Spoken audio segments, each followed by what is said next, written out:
Gen V, the conclusion, the final episode, it was good. It was really good. It was, you know what? Gen V, the first season, was good. They had a surprise appearance. Homelander showed up and everybody was like, it's Homelander. And that was cool. This episode, they had the deep, they had Black Noir, well, not this episode, but this season, the deep Black Noir, Sage, Sister Sage, or Sage, and they had Starlight, and they also had A-Train, which was kind of cool. Because watching it, I'm thinking, is A-Train going to show up? And he does. And it seems like one of the big things that this final episode showed was that they will stick all their people from one show into another show, which makes me think that people from Gen V are going to be in the next season of The Boys, probably heavily, and probably the new Resistance. The season, the tagline, well, not the tagline, but on the poster it said Resist, and it's because they've become the Resistance. A little bit different from the comic book. I don't think that Homelander will meet his end the same way he did in the comic book. There's a lot of moving parts that are positioning the show in a different direction.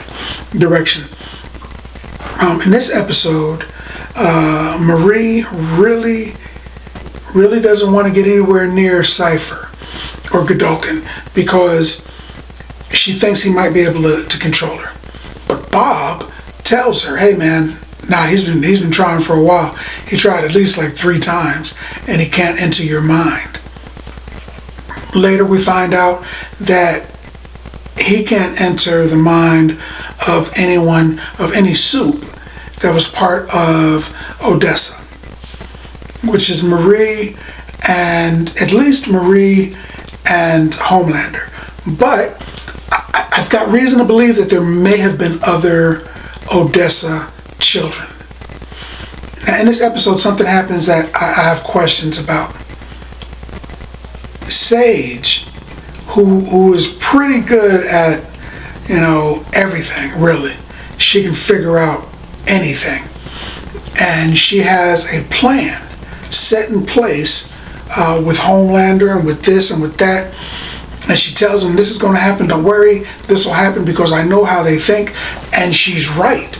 Everything, all of these things are falling into place. Except Godolkin. He doesn't appear to be doing what she wanted him to. Or does he? It seems like they make it seem like she's in love with him, and she's so in love with him that she can't think straight. But it's been shown the only time that she doesn't think straight and have plans upon plans upon plans is when she gets spiked and lobotomizes herself or has somebody do it. And that wasn't the case. So it's hard for me to think that this 100-plus-year-old dude that just got reintroduced to a brand new body is outthinking the smartest person in the world. I think that all of this is part of her plan because she's so nonchalant, and I think she was acting because she's talking to him, and the plan was supposed to be A, B, C, D, and he changes it so it becomes A, B, C, 1, 3, applesauce, octopus. He's just throwing a monkey wrench in it and changing the plans, and she's like, that's not the plan. She gets a chance to stop him because she knows he can't control Homelander, essentially the most powerful soup on the planet, and Homelander calls her. Boop, but she ignores it. I think that's part of her plan in the long run also, because she could have just had Homelander come there and then hit that dude with the laser eyes, zap, but she doesn't, because her plan, I think, is still going according to plan. I mean, she's Sister Sage. She's the smartest person around. So I think that this is part of her plan. because Godolkin decides, I'm gonna cull herd, you know. And another thing, he's like a super Nazi. Why is he in love with this African American woman? I mean, like, was that part of his plan? Was he just faking it? And if he was still loving and kissing all over and everything. It just doesn't seem like super Nazis are okay with that. And he was clearly a super Nazi. You know, they saw his room. He had all kinds of super Nazi stuff all over the place. People in those, you know, those triangle hoods and all of that kind of stuff. You know, he didn't seem like the type of guy that would dig Sister Sage. And her, being the smartest person on the planet, probably knows that he probably doesn't dig her.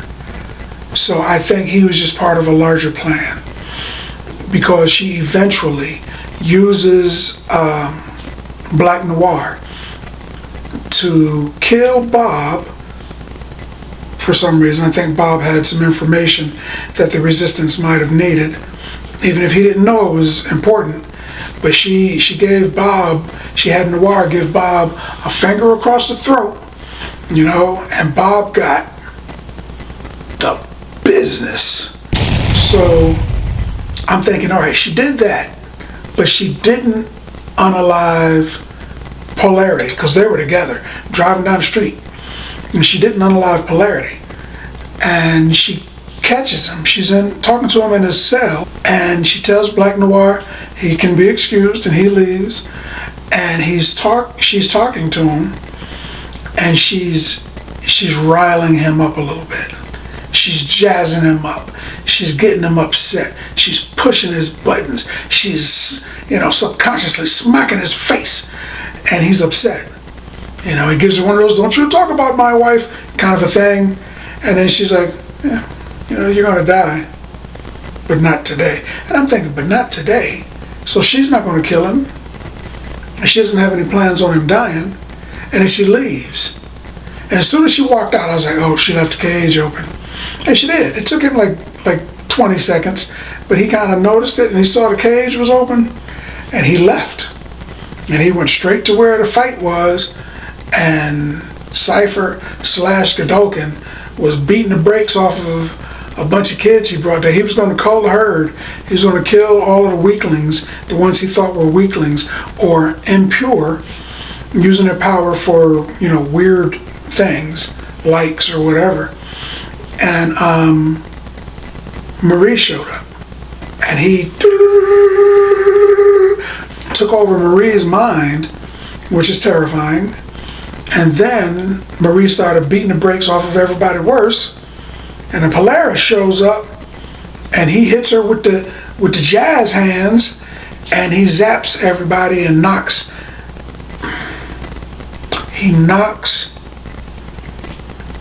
Godolkin out of everybody else's body. Now here's where I think the twist happened. Godolkin was inside of Marie. Whatever it was that allowed Polaris to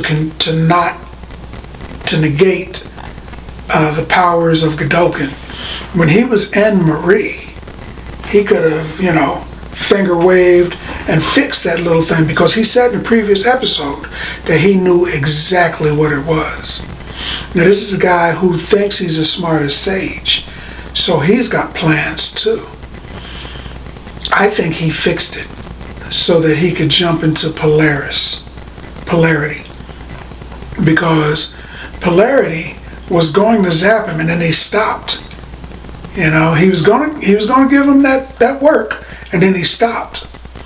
I think at that instant he jumped into Polarity, and then Marie blows up his body. And then Polarity is like, you guys got to get out of here, man. You know, Godolkin's coming. You know, if they show up, or not Godolkin, but Vought is coming. If they get here, you guys are in trouble. You better run and don't come back. I think he just got rid of the competition. And if that is so, then I'm sure Sage understands that. But I think Polarity is now the major villain, because you got to have you got to have a Godolkin versus Homelander fight. You got to. And originally, the person that killed Homelander was Black Noir. Now I think it's Black Polarity Godolkin. Podolkin. Yeah. Black Podolkin. I think Black Godolkin is going to be his downfall. And then after that, Sister Sage will give him that business, and he won't be around, because she's in the background watching all of this, moving parts around. She knows what's going on. And I think it's going to turn out that she's not quite as evil as we perceive her to be. She's just bored, man, I think. But I believe Godolkin now resides inside of Polarity. I heard people say that Godolkin was like Professor X, or maybe even like Apocalypse. I think he has the views of Apocalypse. I think he sees the world as, only the strongest should survive. I think he sees that. But I think his powers are more like a criminal from Marvel called the Shadow King. The Shadow King is basically floating mental energy. And he was in the body of someone for many, many years, 10 or 15 years or something like that. And he met Charles Xavier, and they knuckled up, using their astral projections, and they fought each other on an astral plane, and it went back and forth, and supposedly Xavier killed him. But what had happened was that dude just zip-zapped and jumped into another body. And he's still around. And he can go from body to body. I think Godolkin isn't just using his mental powers, telling people, whatever. Because when he moved his hands, when Marie moved her hand, he moved his hand. When Marie spoke, he spoke. I think he's using the powers of the Shadow King and diving into people's bodies. And then he can control them. He's finger pupping them, but not just the mind. He's literally taking over their mind by diving into their body with his astral form.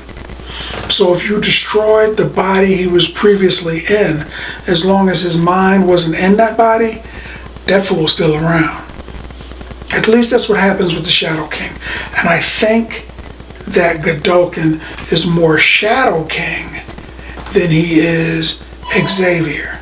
Because Xavier can control your mind and make you do stuff. But if somebody walked up on him and shot him in the head, he's done. He just got shot in the head, he's blasted. That's it.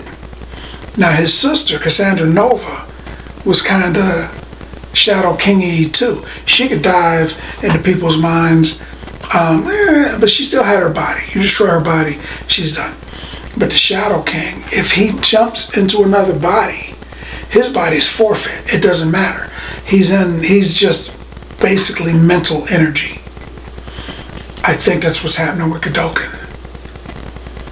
I think he was keeping his body alive so that while he was possessing Bob, basically a possession, he could later jump back in his body and jump from his body to another more suitable body.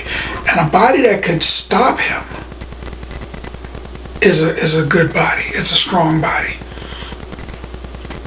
I don't think he could completely control Marie, or maybe not for as long as he wanted to. Maybe he could feel her pulling away, so he needed a very powerful, less powerful body. I think he's in Polarity.